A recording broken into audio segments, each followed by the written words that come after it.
नमस्कार दोस्तों, आज मैं आपको कुछ ऐसी हस्त मुद्रा के बारे में बताने जा रही हूँ जो आपके जीवन को निराशा से आपका हाथ पकड़कर आशा की तरफ ले जाएगा। जी हाँ, सारा खेल होता है हमारे हाथों की उंगलियों का। हम अपने हाथों के प्रयोग करके अपनी उंगलियों के द्वारा कुछ ऐसी मुद्रा बना सकते हैं जिससे हमारे जीवन के अंदर एक नई ऊर्जा और उमंग भर जाती है। तो दोस्तों, आपका बहुत बहुत स्वागत है मेरे YouTube चैनल योग श्रृंखला विद पायल में।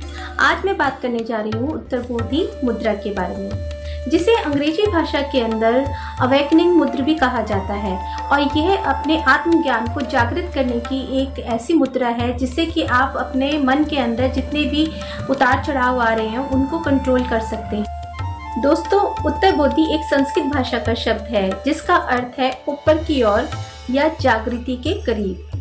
और इस मुद्रा का अर्थ है जागृति के करीब या आत्मज्ञान को उसकी उच्च अवस्था तक पहुंचने के लिए ऊर्जा को ऊपर उठने का इशारा देना। दोस्तों, आप अगर इस मुद्रा में रहते हैं तो आपका दिमाग आपके चारों तरफ चल रही चीज़ों को देखकर उसके प्रति सतर्क रहने की क्षमता को प्राप्त कर लेता है। साथ ही साथ ये एक अच्छी नींद के लिए भी फायदेमंद है। तो इसके और भी अनगिनत फायदे हैं। और अगर आप इसे करते हैं तो आप देखेंगे कि आपके धीरे धीरे आपके मन पर, आपके विचारों में कितने बदलाव आ रहे हैं। आप नकारात्मक से सकारात्मकता की ओर जा रहे हैं। चलिए, अब समझ लेते हैं कि इस मुद्रा को आपको करना क्या है। इसके लिए सबसे पहले आपको क्या करना है कि अपने हाथों को बहुत आसान तरीके से बता रही हूँ। आप नमस्कार के मुद्रा में अपने हाथों को लेकर आएं। जब नमस्कार आप करते हैं तो आपकी सारी उंगलियां आपस में जुड़ जाती हैं। अब आपने क्या करना है कि अपने अंगूठे को यहीं पर लगे रहने देना है, तर्जनी उंगली को भी मिले रहने देना है, बाकी सारी उंगलियों को आपने इस तरह से फंसा लेना है। जब ये आपस में इस तरह से आप शेप देखेंगे, ये मैं ऐसे भी दिखला रही हूँ, इस तरह की शेप आ जाएगी।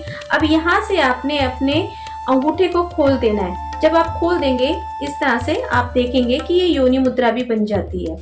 अब यहाँ पे आपने क्या करना है, इसको आप ऐसे भी रख सकते हैं, आप कभी भी मतलब इसका आप प्रयोग कभी भी कर सकते हैं। अगर आप बैठे हैं या ध्यान साधना में हैं तो आप अपने ये अंगूठे वाला जो भाग है, अगर आप ये मूलाधार चक्र पे रखेंगे, आप इस तरह से आप मेडिटेशन करेंगे। मेडिटेशन करते समय आप देखेंगे कि आपके चक्र धीरे धीरे एक्टिवेट हो रहे हैं और उनके आपको उसका जो वाइब्रेशन है वो आपको फील भी होगा।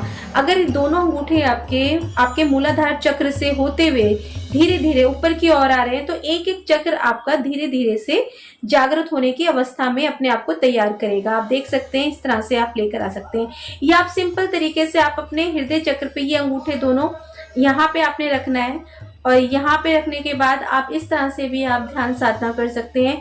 तो इसको करने का जो तरीका मैंने आपको बता दिया है कि आप इस तरह से भी कर सकते हैं, या आप सिंपल आप जैसे आप पद्मासन में बैठते हैं और इस तरह से भी आप लेकर आप आ सकते हैं। तो इनको करने का तरीका अलग अलग हो सकता है, लेकिन इसके फायदे अनगिनत हैं और सभी में आपको करने के लिए अपने मन को एकाग्र करना पड़ेगा और ये सोचना पड़ेगा कि मैं अपने आप को ठीक करना चाहता हूँ या करना चाहती हूँ। तो इसके अनगिनत फायदे हैं, तो आप जरूर कीजिए। ये उत्तरबोधि मुद्रा आपको बताई है। अगर आपको ये वीडियो अच्छी लगती है तो मेरे चैनल को लाइक, शेयर और सब्सक्राइब करना ना भूलें। धन्यवाद, नमस्कार।